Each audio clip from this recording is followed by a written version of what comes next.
In October 2005, the Mitchell family called 911 to report a home intruder. When police arrived 20 minutes later, the house was empty. No signs of struggle, no broken windows. The front door was still locked from the inside. The entire family had vanished without a trace. Their college-age son was away at school when it happened. He rushed home to find police tape across his childhood bedroom door and questions no one could answer. For 10 years, the case went cold. The family was declared legally dead.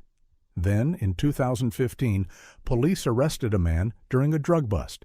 In exchange for a plea deal, he told them something that changed everything, something about the house and what was hidden inside the chimney.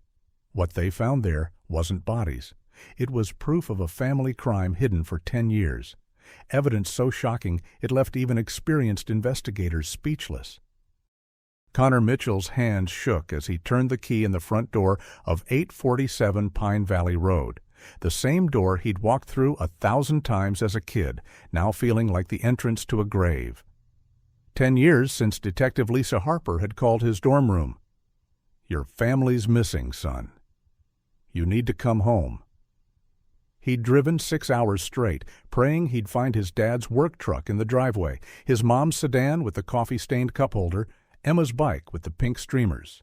Instead, police cars, yellow tape, neighbors whispering behind drawn curtains.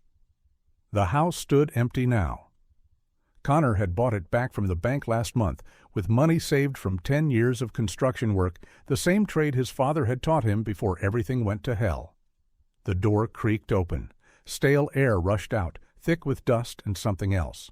Something that made his chest tighten. Fear. Even after a decade, fear lived in these walls. Connor stepped inside. His boots echoed on hardwood floors his mother had mopped every Tuesday while humming songs from her childhood. The living room stretched before him. Same green walls, same brick fireplace where they'd hung stockings every Christmas. But everything else was gone. Furniture sold at estate sales, pictures packed away in storage units he couldn't afford to visit. Life stripped down to bare bones. His phone buzzed. Detective Harper. "We're 10 minutes out." "You sure you want to be there for this?" Connor typed back, "I've waited long enough." He walked to the fireplace, fingers tracing cold brick.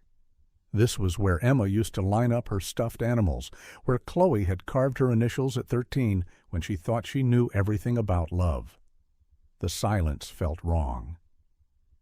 This house had never been quiet, not with Emma's laughter echoing from upstairs, Chloe's music bleeding through thin walls, his parents' voices drifting from the kitchen as they planned weekend trips they'd never take.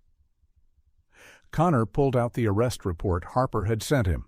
Pablo Guerrero caught with 2 kilos of cocaine and a mouthful of information he was desperate to trade.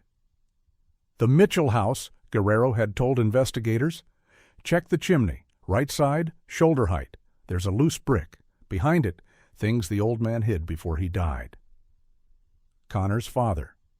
Dead, according to Guerrero. Shot by his partner when Stephen Mitchell tried to get out of the money laundering business that had been laundering cartel cash through Mitchell Construction for 3 years. But the women, Rachel, Chloe, Emma, Guerrero claimed they were still alive.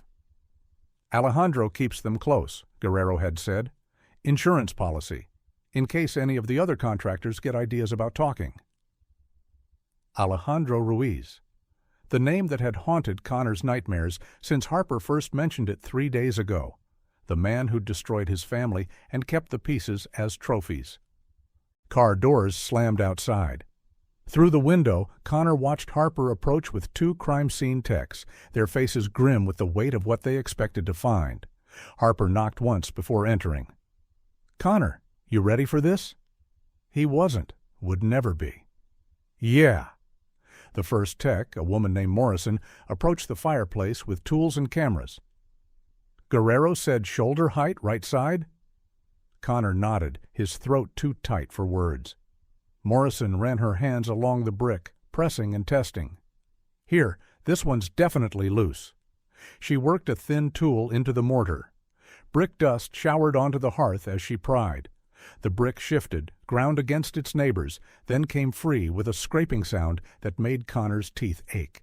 Behind it was darkness, a hollow space carved into the chimney's interior. Morrison shone a flashlight into the opening. Her breath caught. Jesus! What is it? Harper stepped closer. Morrison reached inside and pulled out a small bundle wrapped in plastic. Through the clear material, Connor could see yellow fabric with cartoon puppies. His knees nearly buckled. "Those are Emma's pajamas, the ones she wore the night before I left for school?" Harper's jaw tightened. Morrison kept pulling items from the hollow space. More clothes, different sizes, a plastic bag filled with family photos, another containing documents. And finally, wrapped carefully in a pillowcase, a stuffed elephant with button eyes and faded gray fur. Connor's breath hitched. Mr. Peanuts, Emma's favorite. She couldn't sleep without him. The second tech was photographing everything, the camera flash illuminating details Connor didn't want to see. A small rip in Chloe's favorite jacket. His mother's reading glasses, one lens cracked. His father's work gloves, still stiff with dried concrete. "There's more," Morrison said, reaching deeper into the space. "Some kind of metal box." She pulled out a small fireproof safe, scratched around the keyhole like someone had opened it recently. Harper took the safe, turning it over. "Any idea what your father kept in here?" Connor shook his head, but a memory surfaced. His father, 2 weeks before Connor left for his final semester, hunched over the kitchen table with a stack of papers. When Connor had walked in, Stephen had quickly shoved everything into an envelope. "Just business stuff," he'd said, but his hands had been trembling. Morrison cracked the lock with a small pry bar. Inside were bank statements, receipts, and photographs. Harper lifted out the top photo. Connor leaned closer. It showed his father standing next to a man Connor didn't recognize. Well-dressed, expensive watch, cold eyes that seemed to look right through the camera. They were at a construction site, both holding rolled blueprints. The date stamp in the corner made Connor's blood freeze. October 14th, 2005. 1 day before his family disappeared. "Who is that?" Connor whispered.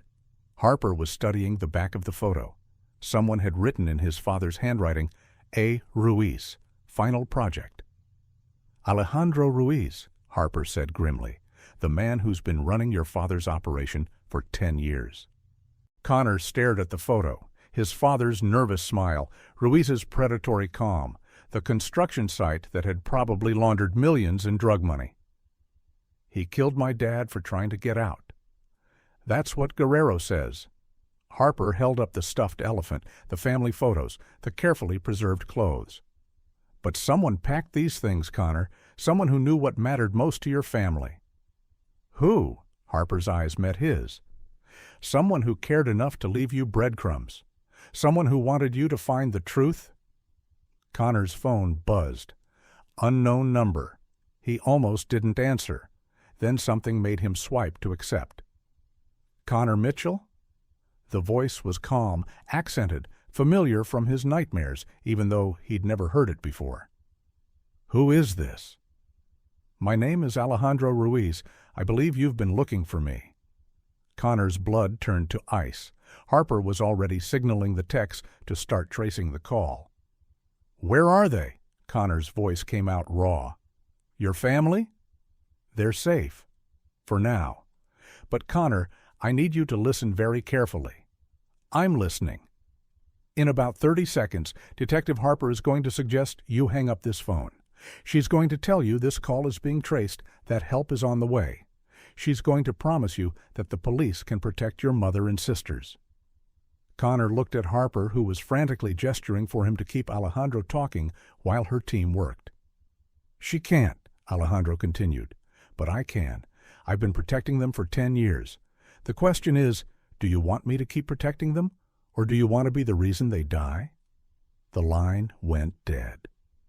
Connor stared at his phone, hands shaking. For 10 years, he'd dreamed of finding his family. Now he realized his family's survival depended on him never finding them at all. Connor's phone rang again before Harper could finish setting up the trace equipment. Same unknown number. "Answer it," Harper whispered. "Keep him talking." Connor's thumb hovered over the screen. Every instinct screamed not to engage with the man who destroyed his life. But if Alejandro really had his family, he swiped to accept. "You hung up on me, Connor. That's rude. What do you want?" "I want you to understand your situation. Right now, Detective Harper is thinking this is a rescue operation. She's planning to track my call, raid my locations, bring your family home to tearful reunions and news interviews." Connor watched Harper frantically coordinating with her team, exactly as Alejandro described. "Here's what she doesn't understand," Alejandro continued. "Your family isn't imprisoned, Connor. They're protected. There's a difference." "Protected from what?" "From the same people who wanted your father dead. The same people who will want them dead the moment they think your family might testify." Connor's chest tightened. "You're lying." "Am I?" "Your father tried to leave, Connor. He wanted out of our arrangement. Do you know what happened to the last contractor who tried to walk away from us?" "Tell me." "We found him in his truck 3 days later, shot execution style. But first, we found his wife and daughter in their house. Same treatment." The words hit Connor like ice water. "You killed them." "Not me. My competitors. The people who took over that contractor's territory after he was gone. The people who are still out there, Connor. Still watching. Still waiting for an opportunity to expand their operations." Harper was writing frantically on a notepad. "Keep him talking.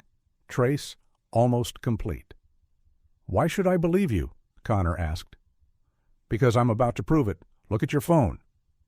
Connor's screen buzzed with an incoming text. A photo. It showed his mother sitting at a kitchen table, reading a book. She looked older, grayer, but healthy. Alive. Next to her, a young woman Connor barely recognized as Chloe was working on a laptop. Both women looked normal, not scared, not imprisoned. "That was taken this morning," Alejandro said. "Notice anything interesting?" Connor studied the photo. His mother was wearing a simple dress, reading glasses perched on her nose. Chloe had coffee beside her laptop, papers spread across the table like she was working on something important. "They look fine." "They look happy, Connor, because they are. Your mother has spent 10 years believing you moved on with your life. She's built a new life, too. Chloe finished college through online programs. She's working as a freelance graphic designer." Connor's throat felt raw. "And Emma?" "Emma is 16. She's in school. She has friends. She plays soccer on weekends." Another photo came through. A teenage girl Connor might have passed on the street without recognizing. Tall, athletic, smiling as she kicked a soccer ball. His little sister, 10 years older, 10 years changed. "She doesn't remember you, Connor," Alejandro said softly. "She was 6 when this started. To her, I'm the only father she's ever really known." The words hit Connor like a physical blow. "You son of a bitch!" "I saved them. When your father's stupidity put them in danger, I gave them new lives, new identities, safety." Harper was making slashing motions across her throat, signaling Connor to end the call. But Connor couldn't. Not when he was seeing his family for the first time in 10 years. "What do you want from me?" Connor asked. "I want you to walk away." "Again." "What?" "You walked away once before, Connor. October 2005. You chose college over family. You chose your future over staying home to protect them." "I was 22. I didn't know." "You didn't know because you didn't want to know. Your father was scared those last few months, wasn't he? He was getting phone calls that made him nervous. He was working late, coming home drunk, jumping at every noise." Connor's memory flashed. His father's hands shaking as he poured morning coffee. The way he'd started locking doors that had never been locked before. The hushed conversations with his mother that stopped whenever Connor entered a room. "You saw the signs," Alejandro continued. "But you left anyway, because college was more important than family, because your dreams were more important than their safety. That's not. Now you have another choice, Connor." Walk away again, and your family stays safe. Keep digging. Keep bringing police attention to my operation, and they become liabilities I can't afford to protect." Harper was writing furiously, "Don't listen to him. We can protect them." But Connor remembered what had happened the last time he'd trusted other people to protect his family. "You're saying if I stop looking for them, you'll keep them safe?" "I'm saying I've kept them safe for 10 years while you lived your life. I can keep them safe for 10 more if you let me." "And if I don't?" Silence stretched across the line. When Alejandro spoke again, his voice was different, colder. "Then they become witnesses to a federal crime, Connor, and witnesses in my line of work don't live very long." The call ended. Connor stared at his phone, hands shaking. On the screen were photos of his family, alive, healthy, living lives he'd never been part of. Harper grabbed his arm. "Connor, listen to me. He's manipulating you. That's what these people do." "Is it manipulation if it's true?" "We can protect them. Witness protection, federal marshals." "Like you protected them 10 years ago?" Harper flinched. "That was different. We didn't know." "You didn't know because you didn't look hard enough, just like I didn't stay home because I didn't care enough."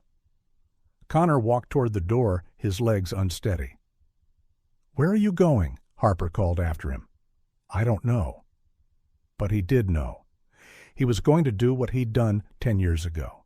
He was going to walk away from his family, because this time walking away might be the only way to keep them alive.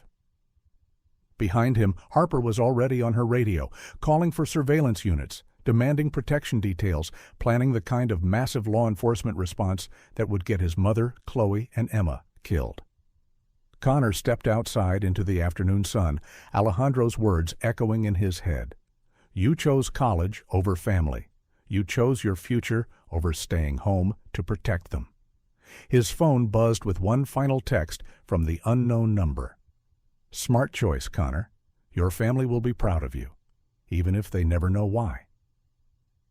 For the second time in his life, Connor Mitchell was abandoning the people he loved most. And for the second time, he told himself it was for their own good. Connor made it 2 blocks before he pulled over and vomited on the side of the road. His hands shook as he gripped the steering wheel, bile burning his throat. The photos on his phone seemed to glow in the afternoon light. His mother reading peacefully, Chloe working at her laptop, Emma kicking a soccer ball with the unconscious grace of someone who'd never known she was supposed to be mourning her lost family. They looked happy. That was the knife twisting in his gut. In 10 years of imagining their rescue, he'd pictured tears of joy, desperate embraces, gratitude for never giving up. He'd never pictured contentment. He'd never pictured them better off without him. His phone rang.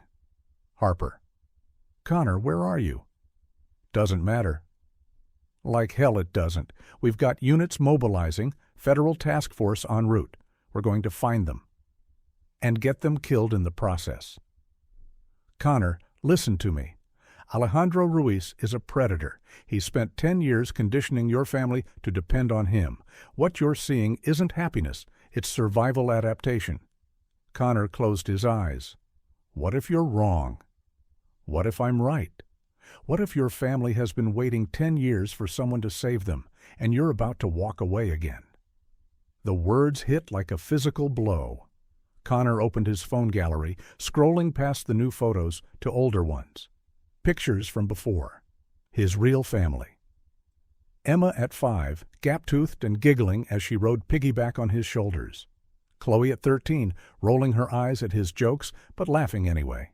His mother and father dancing in the kitchen while Christmas cookies burned in the oven.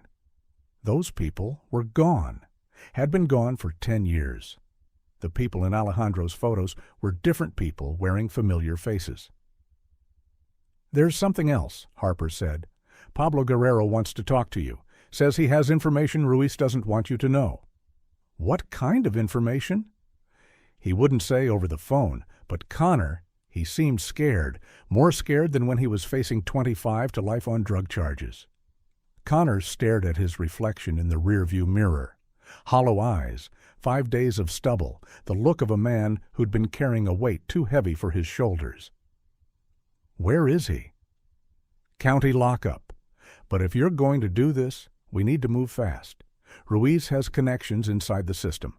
Guerrero might not survive the week if word gets out he's talking. 20 minutes later, Connor sat across from Pablo Guerrero in the same interview room where his life had started to unravel 3 days ago. Guerrero looked smaller than Connor remembered, more fragile. His hands shook as he lit a cigarette with matches that bore the county jail logo. "You look like him," Guerrero said. "Your father. Same eyes. Harper says you have something to tell me." Guerrero took a long drag, studying Connor's face through the smoke. "Alejandro called you, didn't he?" Connor's blood chilled. "How do you know that?" "Because he calls everyone, every family member of every person who worked for him. That's how he stays in control. He makes you believe you have a choice when really all your choices lead to the same place." "What place?" "Deeper into his web." Guerrero leaned forward. "You think your family is safe with him? You think he's protecting them out of kindness?" "He showed me pictures. They looked happy." Guerrero laughed, but there was no humor in it. "Course they look happy. You know what happens to people who don't look happy in Alejandro's pictures?" Connor's throat went dry. "What are you saying?" "I'm saying your sister Chloe tried to run away 3 times in the first 2 years. Each time, Alejandro brought her back. Each time, he made sure she understood the consequences of not being grateful for his protection." "What consequences?" Guerrero rolled up his sleeve. On his forearm was a scar, perfectly round, about the size of a cigarette. "That's from the first time I disappointed Alejandro. The second time—" He rolled up the other sleeve, revealing more scars. "Your sister got the same education." Connor's hands clenched into fists. "You're lying." "Am I?" "Next time you see those pictures, look at Chloe's arms. Look at how she sits. Never fully relaxed, always positioned to run. That's not happiness, kid. That's training." Harper, who'd been taking notes silently, looked up. "What about the mother? And the youngest daughter?" Rachel learned faster than Chloe, accepted the new reality, played the role Alejandro wanted. Emma ... Guerrero paused. Emma was young enough to be molded. Alejandro became her father figure, her protector, her whole world. By the time she was old enough to ask questions, she didn't remember having questions. Connor felt sick. So they're not safe. They're alive. That's not the same thing. Guerrero stubbed out his cigarette. "But here's what Alejandro didn't tell you on that phone call. He's got problems." "What kind of problems?" "Competition. Younger guys moving in on his territory. They don't like his old-school methods. Think keeping hostages is a liability. They want him to clean house." Harper leaned forward. "Clean house how?" "Eliminate witnesses, starting with the families he's been protecting." The words hit Connor like ice water. "When?" "Soon. Maybe days, maybe weeks. But Alejandro's feeling the pressure. That's why he called you. He's trying to buy time, keep you from stirring up attention while he figures out his next move." "Which is?" "Relocate your family somewhere his competitors can't find them, somewhere even further from their old lives." Guerrero met Connor's eyes. "Or eliminate the problem permanently." Connor stood up so fast his chair scraped the floor. "Where are they? Right now, where are they?" "I don't know exactly, but I know Alejandro's pattern. He's got 3 safe houses, rotates families between them every few months, 2 in Texas, 1 in New Mexico." Harper was already taking notes. "Addresses?" Guerrero rattled off 3 locations. "But listen, even if you find them, even if you get them out, they're not going to thank you." "Why not?" "Because to them, you're the threat. You're the one who's going to destroy the only stability they've known for 10 years. Alejandro spent a decade teaching them that their old life was the dangerous one, that he saved them from people who wanted to hurt them." "People like me?" especially people like you." Guerrero lit another cigarette with shaking hands. "He's told them you blamed them for your father's death, that you were angry they survived when he didn't, that you started a new family because replacing them was easier than finding them." Each word was a knife. Connor gripped the table to keep from falling. "That's not true. Truth doesn't matter. What matters is what they believe. And they believe you abandoned them." Harper closed her notebook. "So even if we rescue them, they might not want to be rescued." "They might fight you," Guerrero said. "They might try to go back to him. Stockholm Syndrome is real, but this is deeper. This is 10 years of psychological conditioning backed up by genuine care and protection." Connor sank back into his chair. "So what do I do?" "You want my advice? Walk away. Let Alejandro relocate them somewhere safe. Let them live their new lives. Because the alternative, trying to drag them back to a world they don't remember wanting, might destroy them completely." "And if his competitors find them first?" Guerrero shrugged. "Then at least they die thinking they were loved." The interview room fell silent except for the hum of fluorescent lights and the distant sound of cell doors clanging shut. Connor stared at the table, trying to process what he'd learned. His family was alive but broken, safe but controlled, happy but conditioned. And somewhere out there, men with guns were deciding whether letting them live was worth the risk. "There's one more thing," Guerrero said quietly.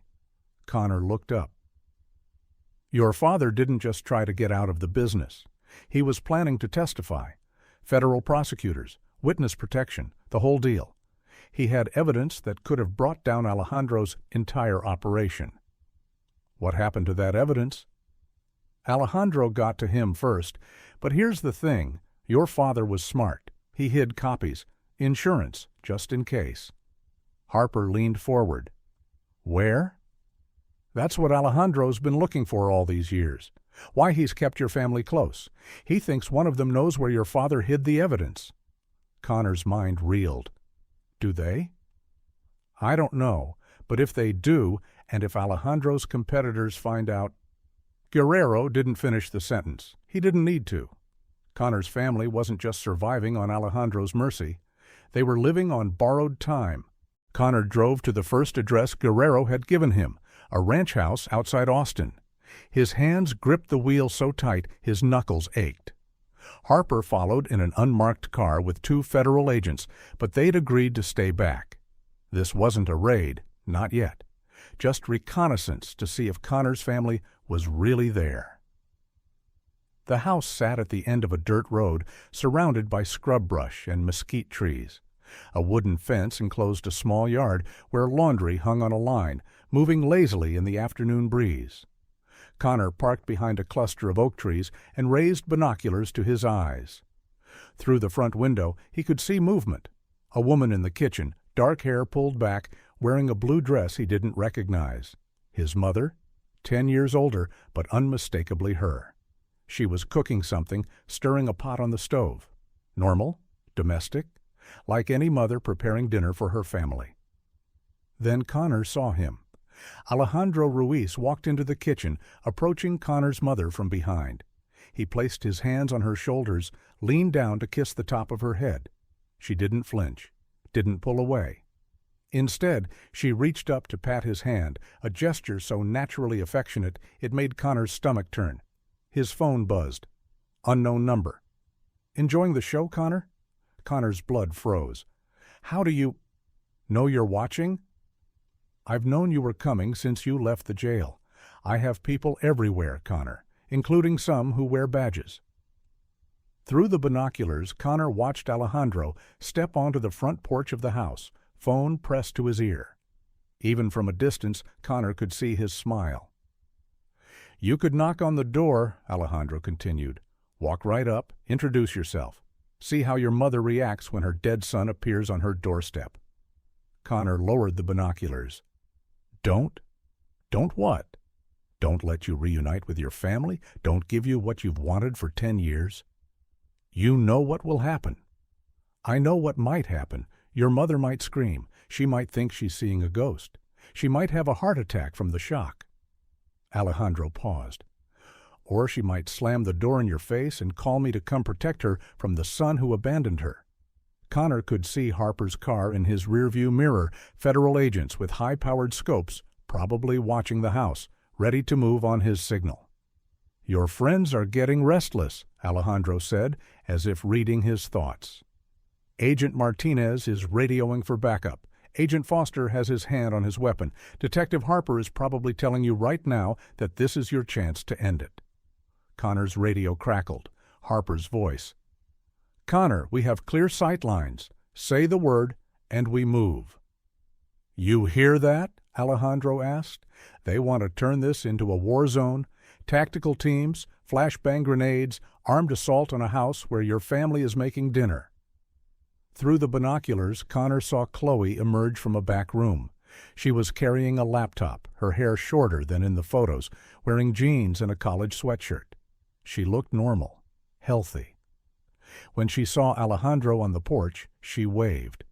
Not the cautious wave of a hostage acknowledging her captor, the casual wave of a daughter greeting her father. "She's working on her graphic design portfolio," Alejandro said.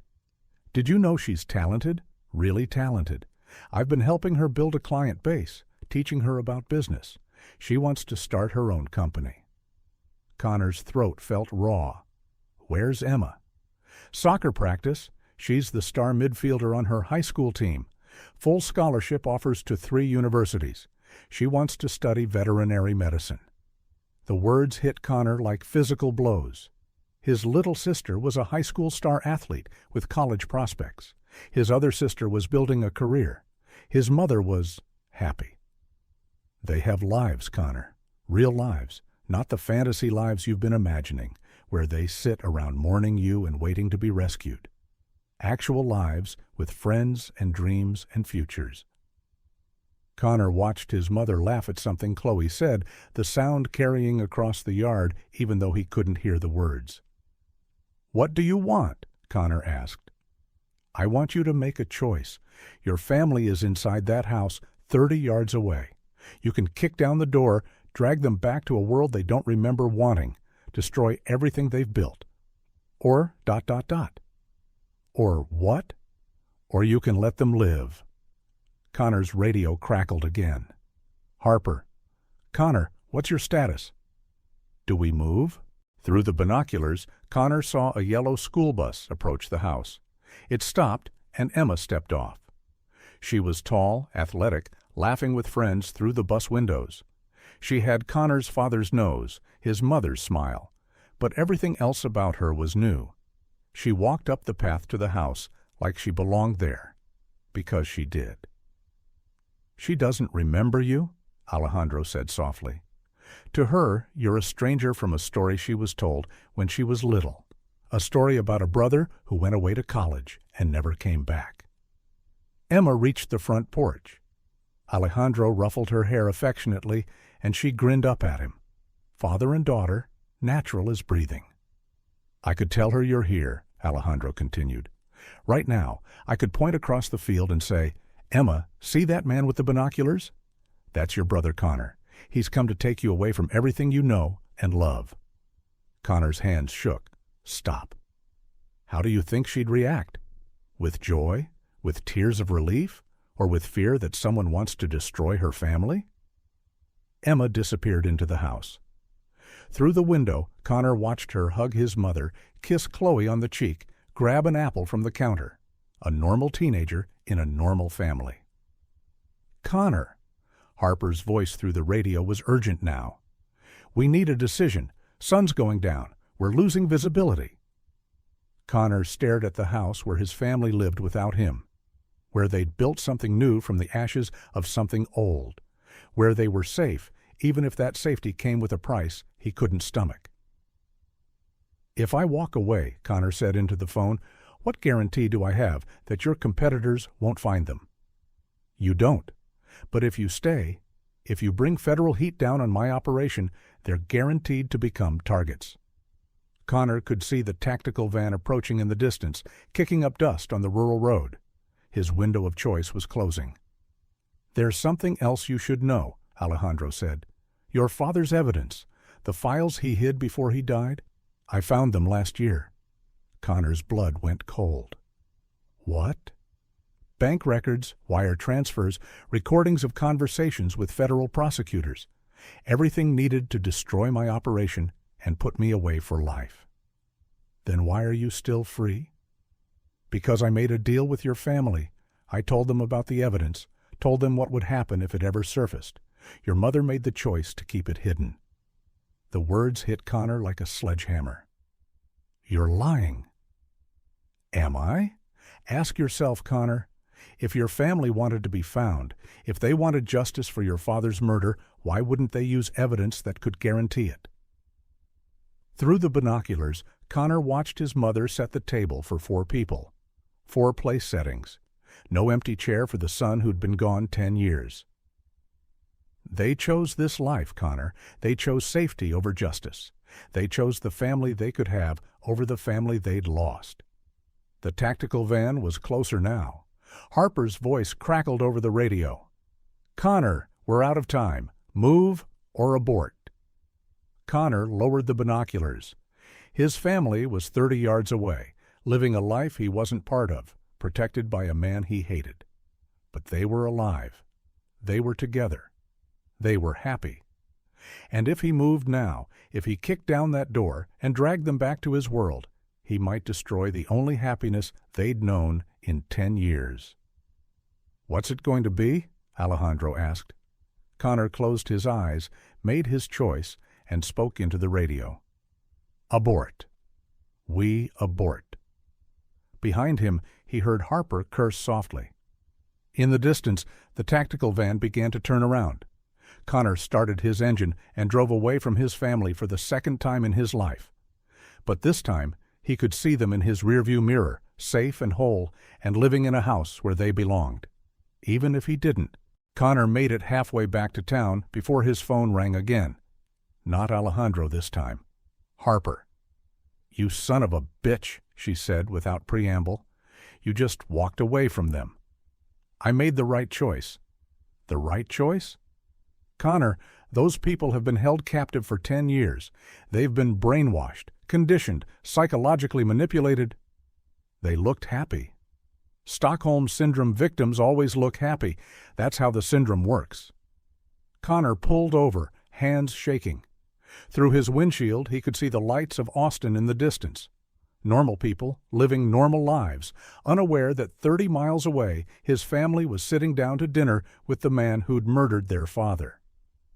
"Harper, what if you're wrong? What if forcing them back into my world destroys them? And what if you're wrong? What if they're waiting for someone to save them and you just decided their suffering isn't worth the risk?" The question hit Connor like a physical blow. He closed his eyes, but all he could see was Emma waving at Alejandro like he was her real father. "There's something else," Harper continued. "We ran facial recognition on those photos Alejandro sent you, the ones showing your family looking so happy and normal." "What about them?" "They were taken at different times, different locations. The photo of your mother reading? That's from 6 months ago. Chloe at the laptop? 3 weeks ago. Emma playing soccer? Last year?" Connor's stomach dropped. "What are you saying?" "I'm saying Alejandro's been collecting photos of your family for months, maybe years, building a portfolio to use against you if you ever got close to finding them." "But they looked like what he wanted you to see. Connor, for all we know, they could be separated. They could be in different locations, different states. They could be—" Harper's voice cut off abruptly. "Harper?" Static. Then a different voice came through Connor's phone. Calm, familiar, terrifying. "Connor, you really should be more careful about who you trust." "Alejandro, what did you do to Harper?" "Detective Harper is fine, for now, but she's been asking too many questions, making too many phone calls. That tends to complicate things." Connor's blood went cold. "Where is she?" "Safe, just like your family. I take care of the people I need to protect, Connor. The question is whether Detective Harper remains someone I need to protect or becomes someone I need to eliminate." Connor started his engine, racing back toward town. What do you want? I want you to understand something. When I showed you those photos, when I let you watch your family through binoculars, I wasn't being kind. I was being smart. What do you mean? I mean, I wanted you to see them happy so you'd walk away. But now you know the photos were taken at different times. Now you're wondering if what you saw through those binoculars was real. Connor's chest tightened. Was it? Maybe, maybe not. Maybe your mother really is cooking dinner for her new family. Maybe she's been dead for 5 years, and what you saw was her sister, who looks remarkably similar from a distance. The words made Connor feel sick. You're lying. Maybe Chloe really is building a graphic design business. Maybe she's been locked in a basement for the past 3 years, only brought out when I need to take convincing photos. Stop. Maybe Emma really is a star athlete with college prospects. Maybe she's been trafficked to clients who pay extra for girls who look like all-American teenagers. Connor pulled over, bile rising in his throat. You sick bastard. I'm not sick, Connor. I'm practical. Your family's value to me isn't emotional. It's economic. They're assets. And assets get used however generates the most profit. Where are they? Really? That depends entirely on your next choice. Connor could see police sirens in the distance, racing toward the location where Harper had last radioed from. Too late, probably. Alejandro had been planning this conversation for hours, maybe days. What choice? Your father hid evidence that could destroy my operation. Pablo Guerrero told you that, didn't he? Connor said nothing. I've been looking for those files for 10 years. I've kept your family alive because I thought one of them might know where your father hid them. But I'm running out of time and patience. So find them yourself. I tried, but your father was clever. He didn't hide the evidence somewhere I could search. He hid it somewhere only his family would think to look. Connor's mind raced. You think they know where it is? I think one of them knows. Maybe consciously, maybe not. But I've reached the point where I need to extract that information by any means necessary. The implication made Connor's blood turn to ice. You're going to torture them.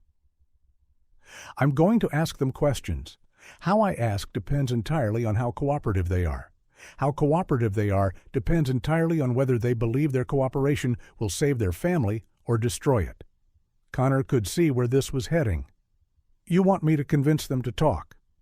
I want you to visit them, one at a time.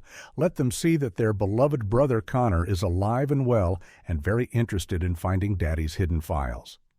And if they don't know anything, then I'll know for certain that the evidence was destroyed years ago and your family will become unnecessary. Connor gripped the phone so hard his knuckles went white. You bastard. I'm a businessman, Connor. Nothing more, nothing less. Your family has been a long-term investment, but every investment eventually needs to pay dividends or be liquidated. A text message appeared on Connor's screen. An address in San Antonio. You have 24 hours, Alejandro said. Come alone. Ask your family about your father's insurance policy. Find out what they know. Help me locate those files. And if I don't? Then Detective Harper becomes the first casualty of your stubbornness. Your family becomes the second, third, and fourth. The line went dead. Connor stared at his phone, hands shaking. 24 hours to find evidence that might not exist. 24 hours to convince his traumatized family to cooperate with their captor. 24 hours to save everyone he'd ever cared about. Or 24 hours to watch them all die because of choices his father had made 10 years ago. Connor started driving toward San Antonio, toward a reunion he'd dreamed about for a decade and now prayed he could survive. Behind him, police sirens wailed in the darkness, searching for a detective who was already gone. Ahead of him waited a family who might not remember why they should trust him. And somewhere in between was evidence that could either save them all or get them all killed. Connor pressed harder on the accelerator. Time was running out. The address led Connor to a warehouse district on the outskirts of San Antonio. Concrete buildings squatted like bunkers under streetlights that flickered and died in the humid night air. Building 47 looked abandoned. Broken windows, rust stains down the corrugated walls, weeds growing through cracks in the loading dock. But Connor could see fresh tire tracks in the gravel, and one of the side doors was newer than the rest. His phone buzzed. A text from an unknown number. "Doors open. Come alone. No weapons, no recording devices. Any sign of police, and this ends badly for everyone." Connor checked his watch. 11:47 p.m. 13 hours left. He walked to the side door, hand trembling as he turned the handle. It opened into darkness that smelled of motor oil and something else. Fear, thick and stale like old sweat. "Connor?" A voice from the shadows. Female. Familiar, but changed. His heart stopped. "Mom?" A single light clicked on, illuminating a small area in the center of the warehouse.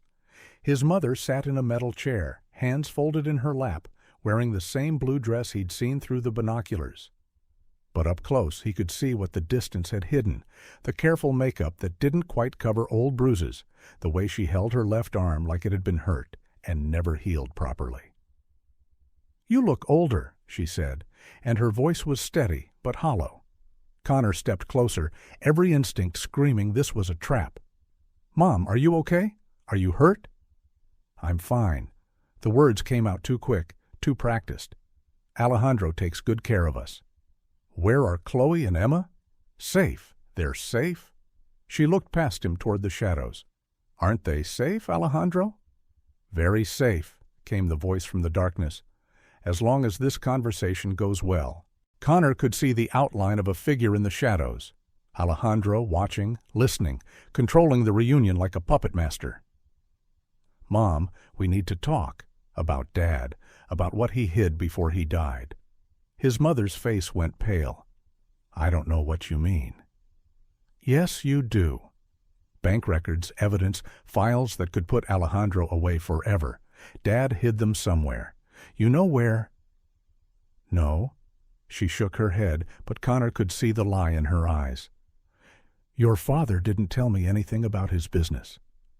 "Mom, please. Harper's missing. Alejandro's going to kill her if we don't find those files." "Detective Harper?" His mother's composure cracked slightly. "The woman who used to call us? She's alive?" "She was investigating your disappearance. She's been trying to find you for 10 years. Tears started in his mother's eyes. "She remembered us?" "Everyone remembered you. I never stopped looking. Harper never closed the case. Mrs. Williams across the street still leaves flowers on your front porch every Christmas." His mother's hand flew to her mouth. "Mrs. Williams is still alive?" "Yes, and she's been waiting for you to come home." From the shadows, Alejandro's voice cut through the emotion like a blade. "Enough. This isn't a reunion, Connor. This is a business transaction." A second light clicked on, revealing Chloe in another chair 20 feet away. She looked older, harder, with scars on her arms that hadn't been visible in the photos. When she saw Connor, her expression was a mixture of hope and terror. "Chloe." Connor started toward her. "Stay where you are," Alejandro commanded. A third light revealed him now, standing behind Chloe with a gun pressed to her temple. "Your sister has been very brave, Connor, very loyal, but loyalty only goes so far." "I told you," Chloe said, her voice shaking. "I don't know anything about Dad's files." "But you do know about his insurance policy," Alejandro said. "You were 14 when he died, old enough to remember conversations, old enough to know where he might hide important things." Connor looked between his mother and sister, both of them terrified, both of them holding secrets they were afraid to reveal. "Where's Emma?" Connor asked. "Emma's at school," his mother said quickly. "She doesn't know about any of this. She never has to know." "Emma thinks I'm her father," Alejandro said. "She calls me Papa. She comes to me when she has nightmares, asks me for advice about boys, trusts me to keep her safe from the dangerous world outside." The words made Connor sick. "She's not your daughter." She's more mine than yours, Connor. You've been absent for 10 years. I've been there for every birthday, every scraped knee, every broken heart. I've earned her love. By lying to her. By protecting her. Something you've never done. Connor forced himself to stay calm. The files, Mom. What did Dad tell you about insurance? His mother and Chloe exchanged glances, a look that passed between them like a secret language developed over years of shared captivity. He said... His mother's voice was barely a whisper. He said if anything happened to him, we should look in the place where Emma keeps her dreams. Connor frowned. What does that mean? I don't know.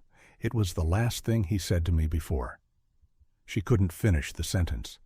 Alejandro stepped closer, gun still trained on Chloe. Where Emma keeps her dreams. What did that mean to your family? I don't know, Chloe said. Emma was 6. She kept everything everywhere. Toys, drawings, stuffed animals. Think harder? I am thinking.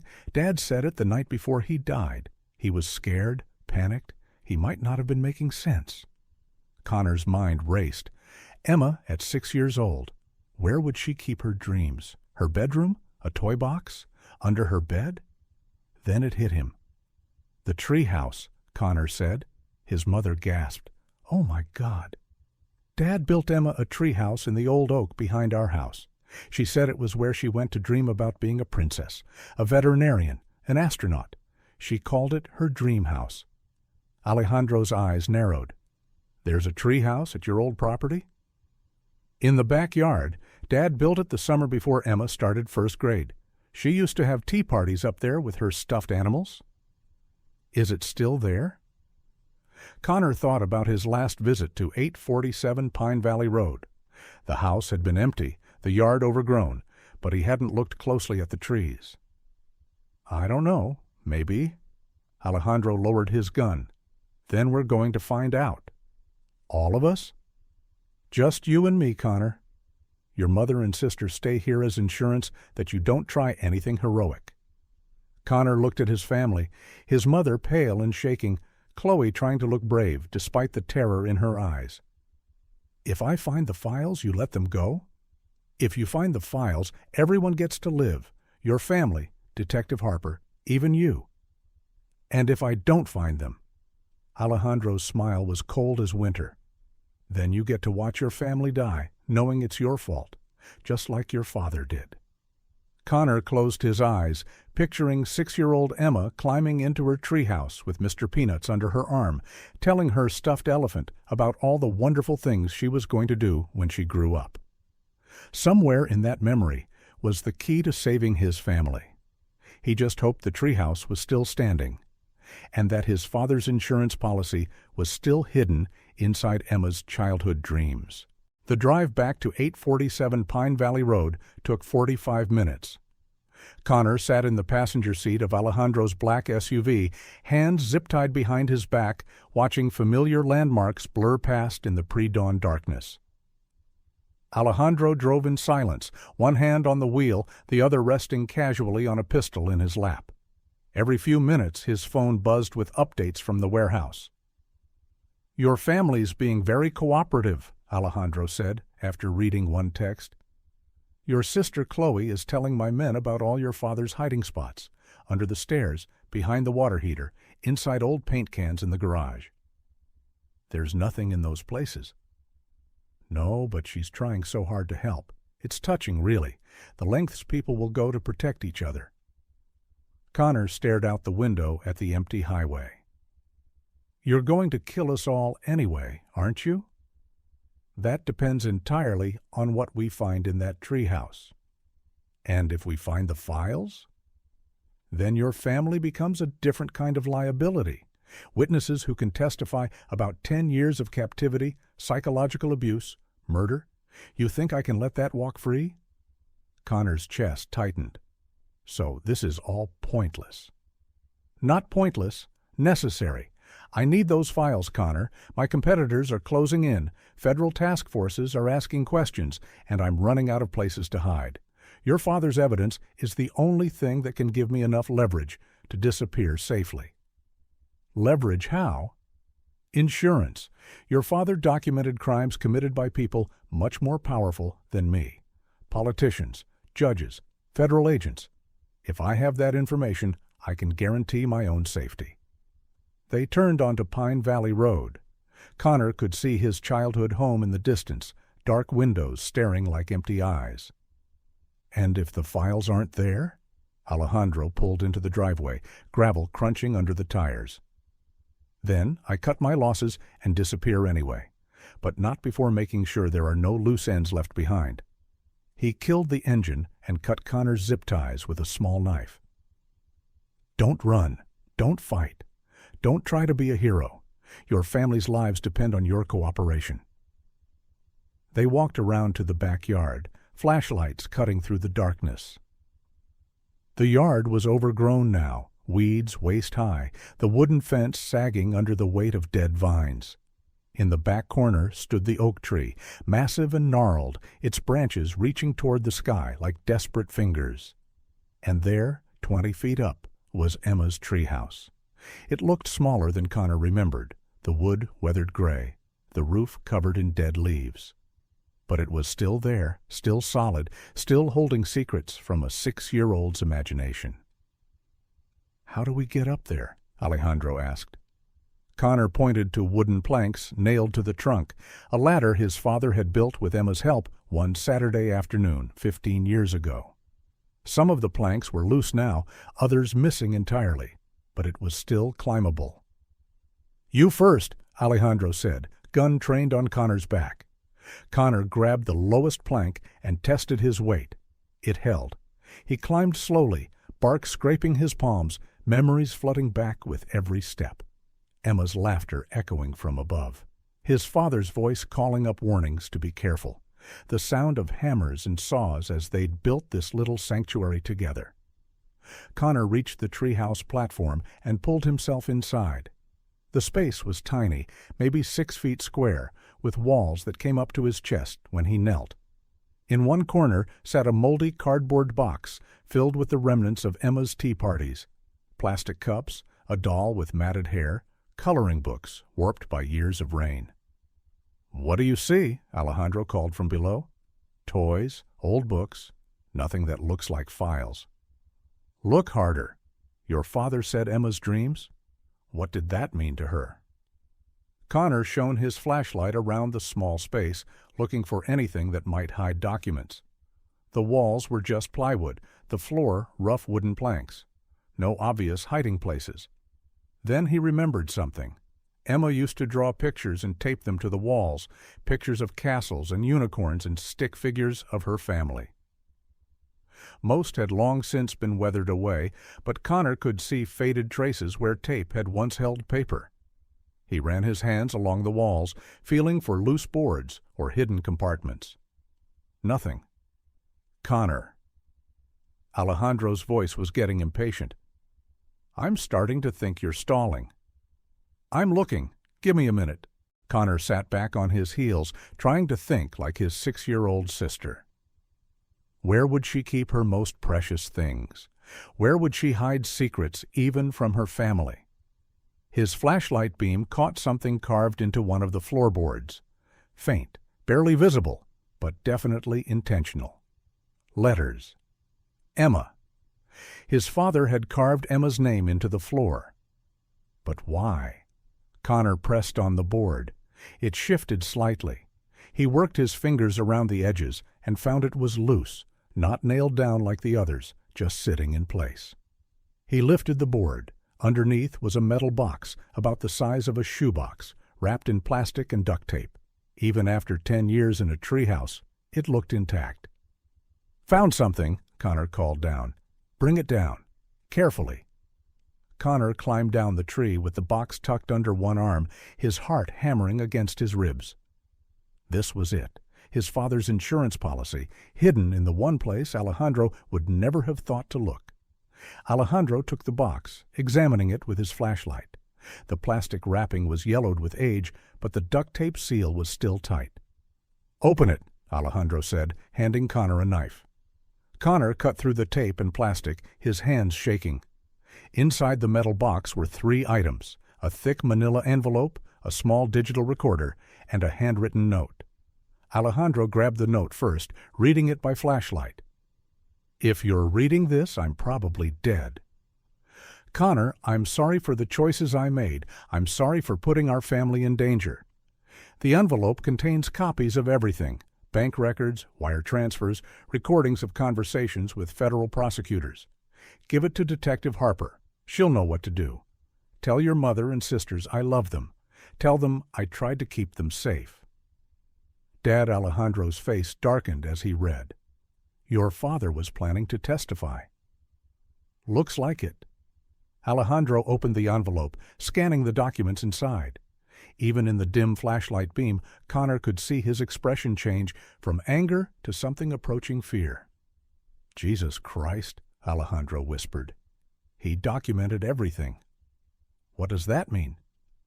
"It means your father was more thorough than I thought.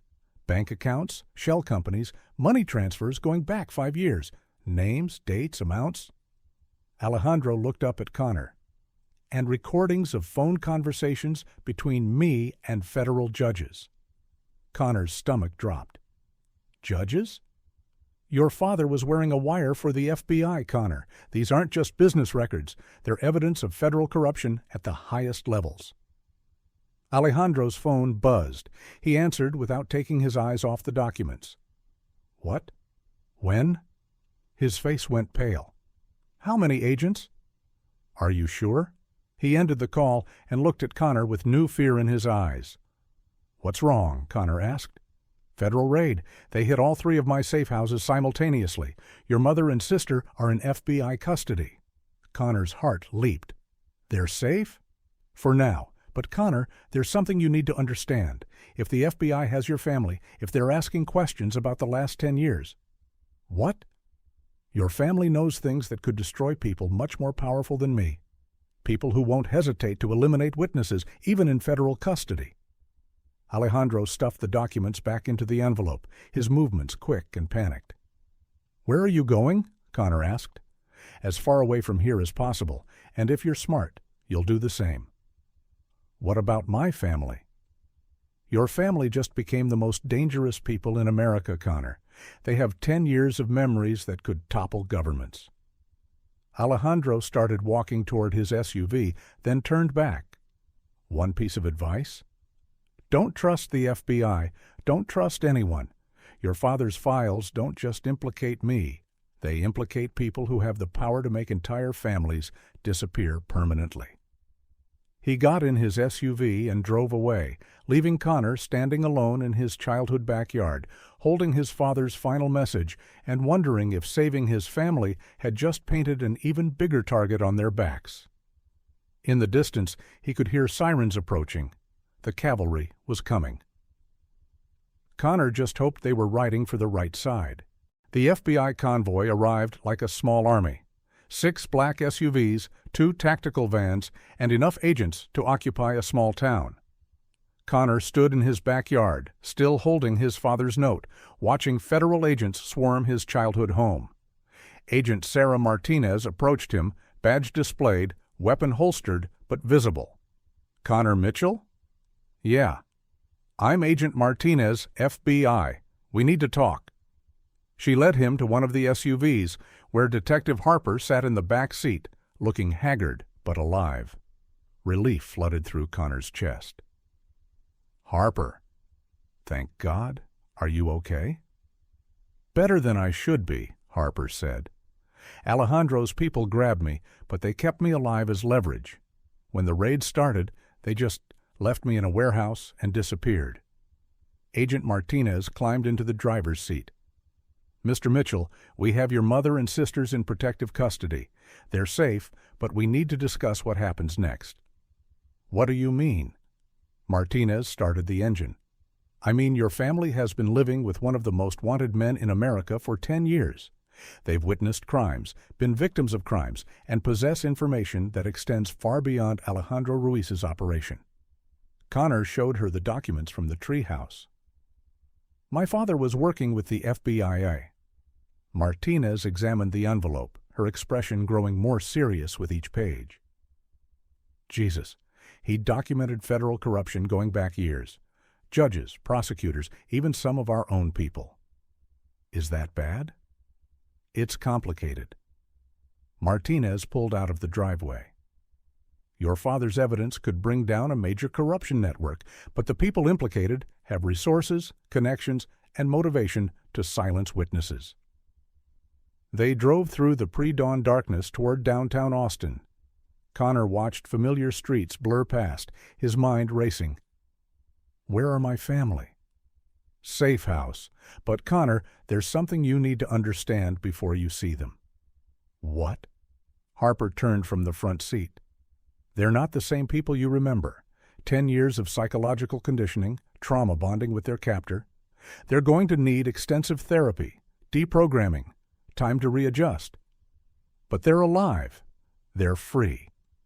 Physically free, Martinez said. Psychologically, they're still prisoners. Emma doesn't even remember her real name most of the time. She keeps asking for Alejandro, crying for her papa to come save her. The words hit Connor like physical blows. His little sister calling for the man who'd stolen her childhood. And my mother. She's struggling. She keeps apologizing, saying she failed to protect everyone. She's been carrying guilt for 10 years, believing that cooperating with Alejandro was the only way to keep her daughters alive. They pulled up to a nondescript office building. Martinez led them through security checkpoints and up to the 7th floor, where FBI agents in tactical gear stood outside unmarked doors. They're in separate rooms for now, Martinez explained. We're conducting individual debriefings, trying to piece together what happened over the past decade.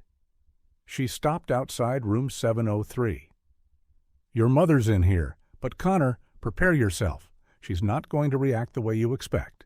Connor's hands shook as Martinez opened the door. His mother sat at a small table, wearing clothes that actually fit her, looking healthier than she had in the warehouse. But when she saw Connor, her face crumpled. I'm sorry, she whispered. I'm so sorry, Connor. He rushed to her, wrapping his arms around her for the first time in 10 years. She felt smaller than he remembered, fragile, like something that had been broken and badly repaired. Mom, you don't have anything to apologize for. I do. She pulled back, tears streaming down her face. I chose him over you, over your father's memory. I let Alejandro convince me that you'd moved on, that you didn't want us anymore. That wasn't your choice to make. You were surviving. I was weak. Chloe wanted to fight, wanted to find ways to contact you. Emma kept talking about her real brother who would come for her. But I told them to stop. I told them to accept our new life because it was safer. Connor held her tighter. You kept them alive. That's all that matters. No, it's not. His mother's voice was fierce now, angry at herself. I let that monster raise your sister. I let him poison her mind against her real family. I watched him. She couldn't finish the sentence, but Connor understood. Alejandro hadn't just held them prisoner. He'd used them, abused them, broken them in ways that would take years to heal. Where are Chloe and Emma? Chloe's next door. She's been the strong one. Kept track of dates, remembered details, never let herself forget who we really were. But Emma... What about Emma? She doesn't remember you, Connor. She doesn't remember your father. She thinks Alejandro saved us from bad people who wanted to hurt us. She thinks we're the bad people now for letting him be arrested. Martinez knocked on the door. Connor, Emma's asking to see you, but we should warn you. She's not asking as your sister. She's asking as Alejandro's daughter who wants to understand why strangers are claiming to be her family. Connor's heart broke a little more. Can I see her? In a few minutes, but first, there's something else you need to know. Martinez led him into the hallway, where Harper was waiting with a grim expression. What is it? Connor asked. The corruption network your father exposed?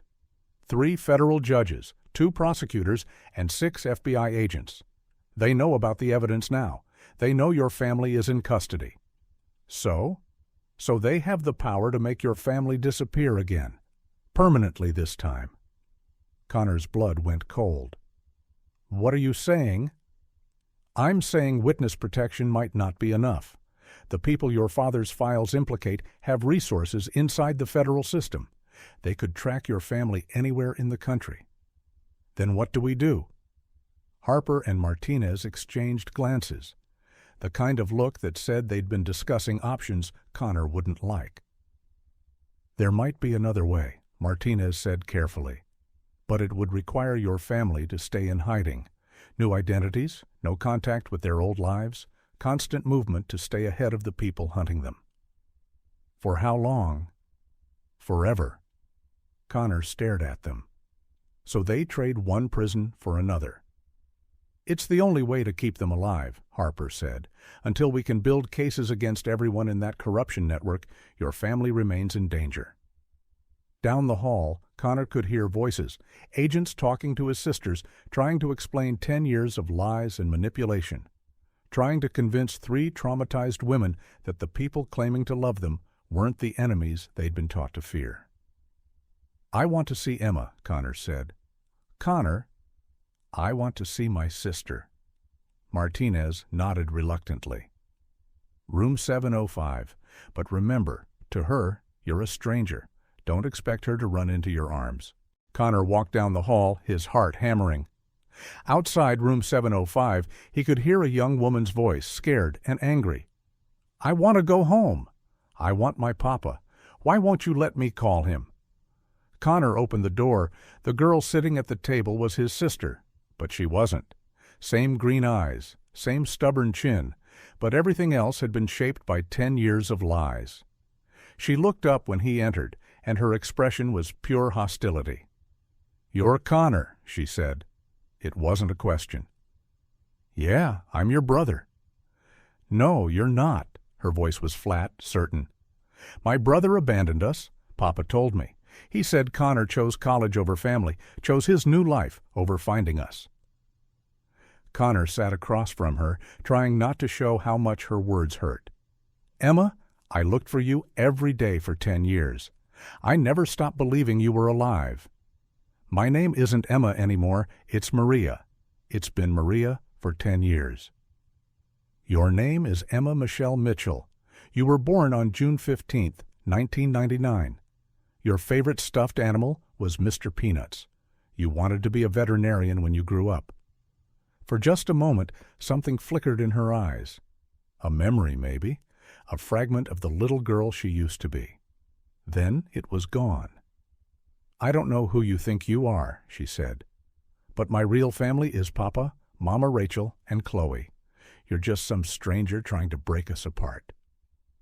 Connor reached across the table, but she pulled back, like his touch might burn her. Emma, please, I know this is confusing, but stop calling me that. She stood up, backing toward the wall. My name is Maria. Papa is my father, and I want to go home.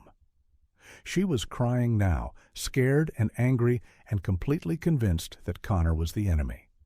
10 years of psychological conditioning couldn't be undone with one conversation, no matter how much love was behind it. An agent entered the room. Maybe that's enough for tonight. Connor nodded, his throat too tight for words. He stood to leave, then turned back. Emma, Maria, I know you don't believe me, but I love you. I've loved you every day for 10 years, and someday, when you're ready, I'll prove it to you. She stared at him with Alejandro's suspicion in her eyes and Connor's stubbornness in her jaw.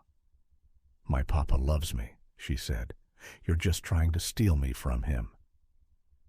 Connor left the room knowing that finding his family had been the easy part. Learning to be their family again was going to be the fight of his life. 3 weeks later, Connor sat in a sterile conference room at the FBI field office, staring at photos that made his stomach turn. Crime scene images from the raid on Alejandro's operations. Bank records showing millions in laundered money. Surveillance photos of federal judges taking briefcases full of cash. Agent Martinez spread the files across the table like tarot cards predicting a dark future. 17 indictments so far, she said. But the 3 people at the top of the corruption network are still free. They have too much power, too many connections. What does that mean for my family? It means they're still in danger, maybe more danger than before. Harper, who'd been silent through most of the briefing, looked up from a file she'd been reading. There's been a development? Maria. She's been asking questions. Connor's heart jumped. What kind of questions? About her childhood, about the treehouse, about why she has dreams of a big brother who taught her to ride a bike. The conditioning is breaking down? Slowly. Dr. Williams says trauma memories are starting to surface. But Connor, it's not pretty. She's remembering things Alejandro did, things he made her forget. Martinez pulled out another file. Your sister Chloe has been more forthcoming. She's given us detailed information about Alejandro's operation, locations of other victims, names of corrupt officials. Other victims? Your family wasn't the only one, Connor. Alejandro has been using this same pattern for 15 years. Take families of people who cross him, keep them as leverage and insurance policies. The weight of it pressed down on Connor's chest. How many? We've identified at least 12 families, some held for years, some killed when they were no longer useful. Connor closed his eyes. His family had been the lucky ones, if you could call 10 years of captivity lucky. There's something else, Harper said. Your mother wants to see you. They walked down the familiar hallway to the safe house rooms. Connor's mother looked better each time he saw her, stronger, more like herself, but her eyes still carried the weight of 10 years' worth of guilt. Connor? She stood when he entered, and he noticed she didn't flinch anymore when he hugged her. How are you doing, Mom? Better. The therapist says it takes time to trust my own feelings again. She sat across from him. But I need to tell you something, about your father's files, about why Alejandro kept us alive. Martinez said there were other families, that we weren't the only ones. We weren't just hostages, Connor. We were examples. Alejandro would bring other families to see us, to show them what cooperation looked like. He'd tell them, look at the Mitchell women. They accepted their new life. They're happy now. You can be happy too. The words made Connor feel sick. Mom, that wasn't your fault. I know that now, but for 10 years I believed I was protecting my daughters by being the perfect prisoner. I didn't know I was helping him break other families. She pulled out a piece of paper, a letter, handwritten in careful script. Emma wrote this yesterday. She wanted me to give it to you. Connor took the letter with shaking hands. The handwriting was neat, mature, but he could see places where she'd pressed too hard with the pen, where emotion had made her grip tighten. Connor, I don't know if that's really your name or if you're really my brother, but Dr. Williams says I should write down what I remember. I remember a treehouse. I remember someone lifting me up to reach the first branch. I remember being scared of the height, but doing it anyway, because someone I trusted told me I was brave. I remember a stuffed elephant named Mr. Peanuts. I remember someone reading me stories about elephants who could fly. I remember feeling safe. Papa, Alejandro. He told me those memories were dreams.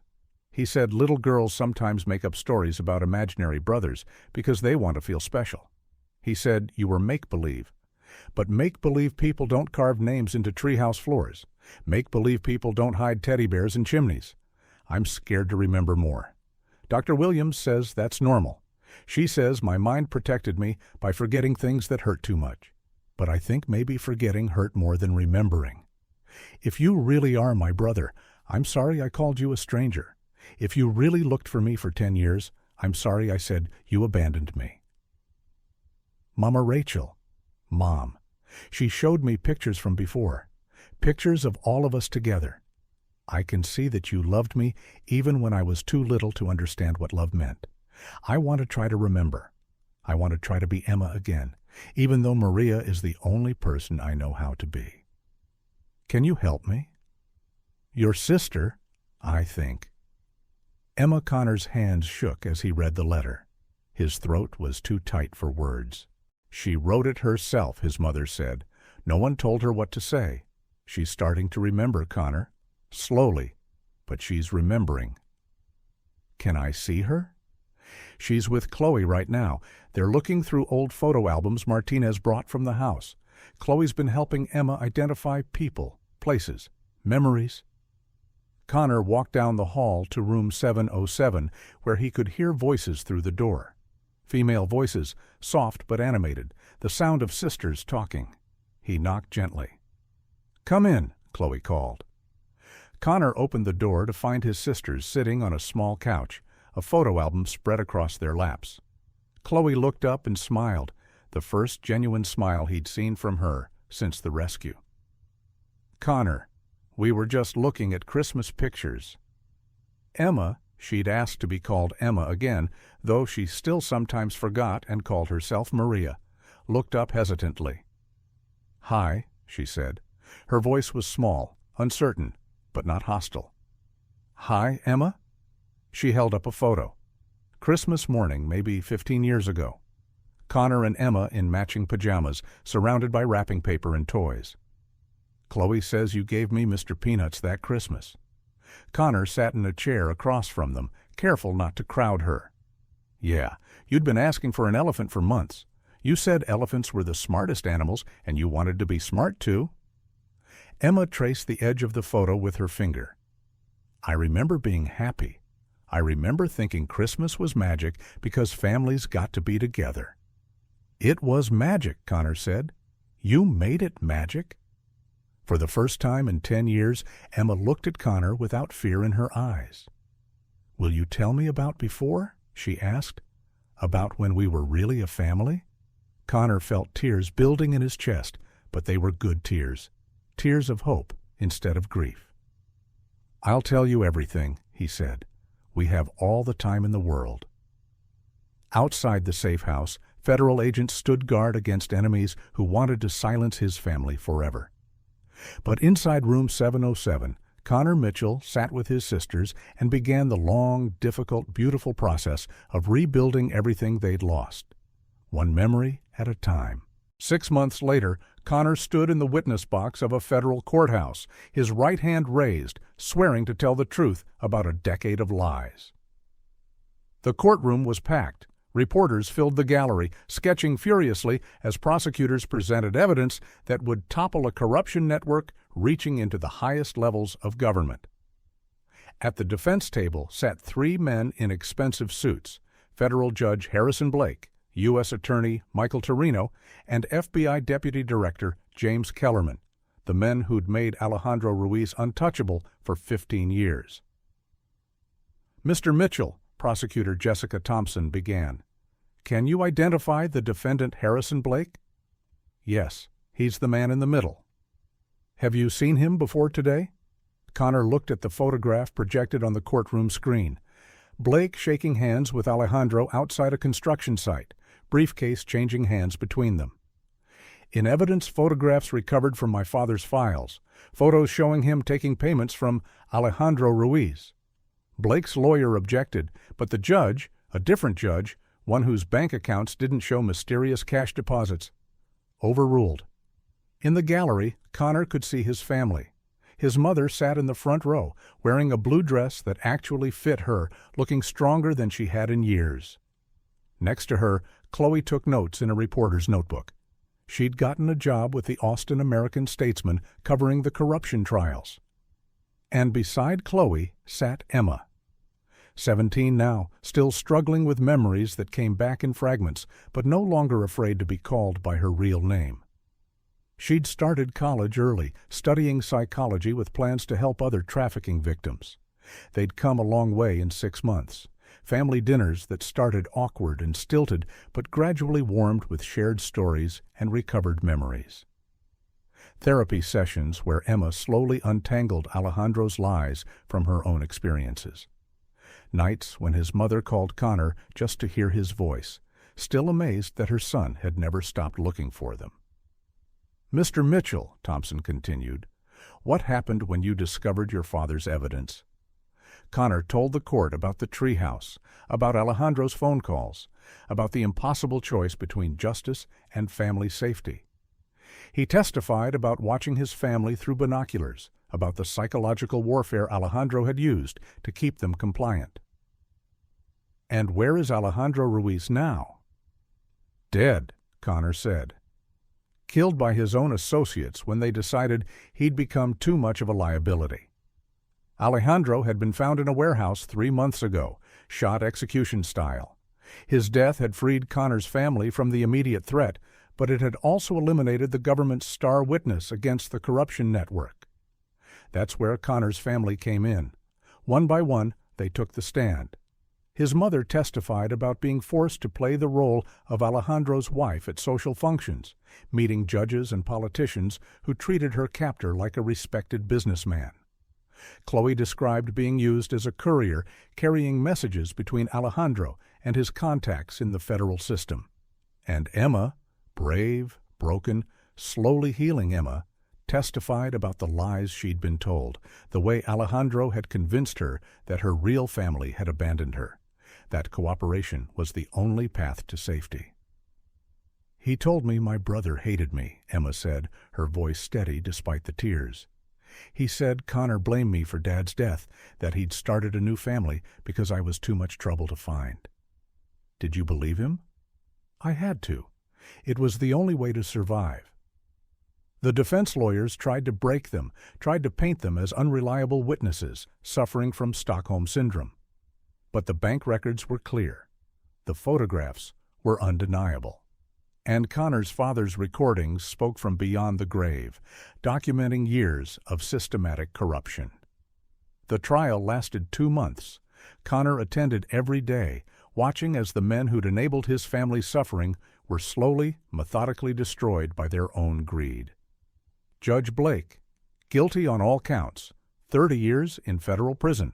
U.S. Attorney Torino, guilty, 25 years.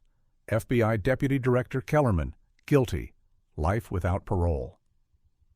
When the final verdict was read, Connor felt something he hadn't experienced in 10 years. Closure. Not healing. That would take years, maybe decades. Not forgetting. None of them would ever forget. But closure. The knowledge that justice had been served, that the system that had failed his family had finally made things right. After the trial, Connor drove to 847 Pine Valley Road. The house looked different now. Fresh paint, new landscaping, signs of life returning to a place that had been dead for too long.